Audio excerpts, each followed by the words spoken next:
As you can see behind me, the fire that's going on right now is being contained by multiple fire departments. So it's the holiday season. You're decorating your tree, putting up your stockings, and probably making your Christmas list. But are you checking it twice? January 17th must be a good day because there's a few special birthdays to celebrate today. Wayne State University received a bomb threat this morning aiming right here at the General Elections building. Lastly, a story that's trending at #2 on our website. For all of you expecting moms, Walmart is hosting a baby savings day this weekend. Things are certainly going to be different now down at the district office as Representative John Conyers Jr. steps down from his position as a ranking member of the House Judiciary Committee. What's been left from this fire this morning can simply be described as nothing less than an absolute tragedy. I want to step aside for a quick second and I just want to take you inside of this building. Bring your gloves, as you can see, bring your hats. That wraps it up here from Mo Trends. Be sure to tune in this evening with Megan Sanchez on KRCG 13 live at 6 and 10. Have a great weekend. A son left with hand burns, a daughter having to pull her mother to safety, and neighbors that responded quickly. How this family of 6 was able to escape this burning house of flames. A house fire started at this home near 9 Mile in Van Dyke early this morning, but the actual first responders were the neighbors. So I jumped out my car and I ran up there and I bent the door back and I helped get her out and the other lady for her to come out. A grandmother in this family of 6, who's also handicapped, had to be carried out of the house on a blanket by her daughter. She don't walk or anything, so I had to drag her on the floor. And I got her to the front door and then we had some people that was driving past to help me get her outside onto her wheelchair. A family member believes the fire started from an electrical plug. Thankfully, everyone made it out okay. You can always replace wood, always replace furniture and clothes, but human life, that's what it's all about. No one was seriously hurt, but that doesn't replace what this family has lost during this holiday season. It's crazy because it's right before Christmas.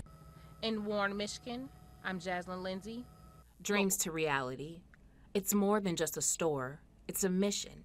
A mission to support women in need of interview and work attire, to help build their confidence when stepping out into the workforce. Tell them that the thing that made me passionate about sticking around and volunteering and helping out was the story of how the women that founded Dreams to Reality came up with this idea. It all started with 2 women who decided they would go into a job interview together. When they entered the restroom, they noticed other ladies were getting undressed and trading their suits with ladies who were also waiting for that same interview. And so it clicked that women shouldn't have to do that. Women should have the right attire to go and find the job that they want, the job that they dream of. And from there, this dream became a reality. This local nonprofit organization now supplies women with hundreds of clothing items, from work attire to dress clothes to essential undergarments.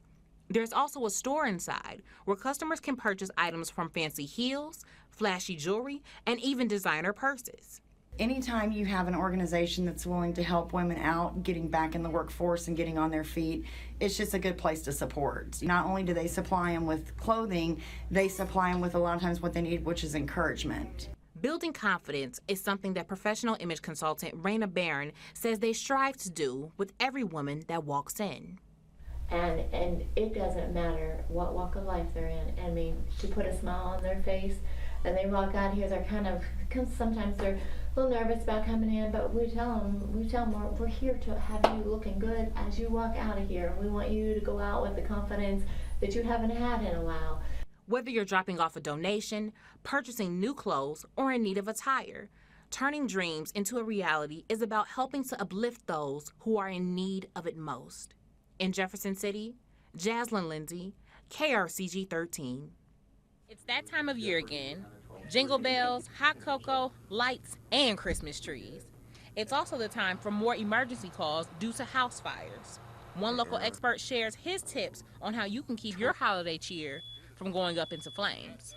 So it's the dryness of the tree that's starting these Christmas fires. Lieutenant Maximitz of the Dearborn Heights Fire Department says some common mistakes people make when it comes to Christmas decorations are Overloading the circuits, They got one plug that's handy, so they're plugging everything into that one plug, and they're running a lot of strains of lights. He also suggests to plug up your lights before putting them on the tree. Plug them in, you look at the lights. If half the strain works, there are fuses in the plug end of it. You can open that up, you can replace a fuse. And if the lights still don't work, Throw them out, go buy some new ones. Your family safety's paramount this time of year. there's a few simple household items that should be on everyone's holiday checklist. First, smoke detectors. Smoke detectors nowadays, they come with a 10-year lithium-ion battery. So the old adage was you change your clocks, you change the batteries. No more of that anymore. A 10-year working smoke detector for only $10 at Home Depot. But this is a carbon monoxide detector. This is more for furnaces in the wintertime, they kick on.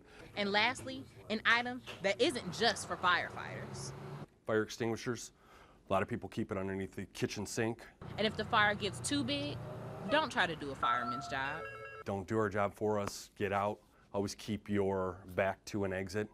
Nearly $900 million is spent every year due to house fires, leaving families with nothing. It's just a situation, we don't want to do that Christmas Day or Christmas season.